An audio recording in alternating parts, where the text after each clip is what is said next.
माता पार्वती ने 108 जन्मों की घोर तपस्या के बाद भगवान शिव को पति के रूप में पाया था।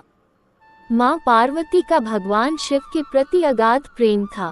एक आदर्श पत्नी की तरह मां पार्वती भगवान शिव की सभी बातों का पालन करती थी और जब भगवान शिव कुछ बोला करते थे तो उसको पूरे ध्यान से सुनती थी। एक बार भगवान शिव मां पार्वती को ब्रह्म ज्ञान देने के लिए सृष्टि की कथा सुना रहे थे। कथा सुनते सुनते मां पार्वती किन्हीं दूसरे विचारों में खो गई। जैसे ही भगवान शिव को इस बात का एहसास हुआ कि मां पार्वती उनकी बातों पर ध्यान नहीं दे रही है, तब उन्होंने मां पार्वती से पूछा कि क्या आप मेरे द्वारा सुनाई जा रही कथा को सुन रही हैं? लेकिन मां पार्वती कहीं और खोई हुई थी, इसलिए उन्होंने भगवान शिव के सवाल का कोई उत्तर नहीं दिया। कुछ समय बाद जब मां पार्वती का अपने विचारों से ध्यान भंग हुआ और वे अपनी दुनिया में वापस लौटी, तब भगवान शिव ने क्रोधित होते हुए मां पार्वती से कहा कि आपने ब्रह्म ज्ञान का अनादर किया है। जब किसी से शिक्षा या ज्ञान लिया जाता है तब ध्यान भंग नहीं होना चाहिए, और अगर ऐसा होता है तो ये दंडनीय है।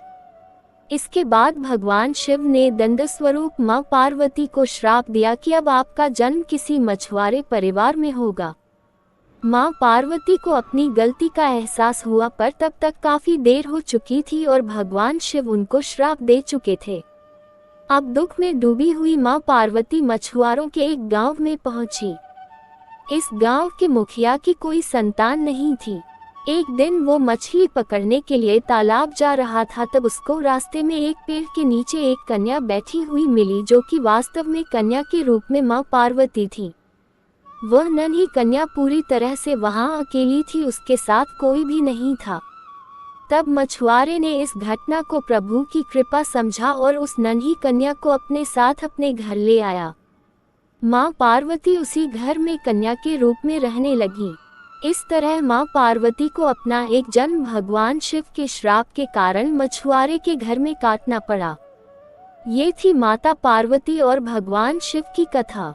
अगर आपको ये कथा पसंद आए हो तो वीडियो को लाइक, चैनल को सब्सक्राइब करें।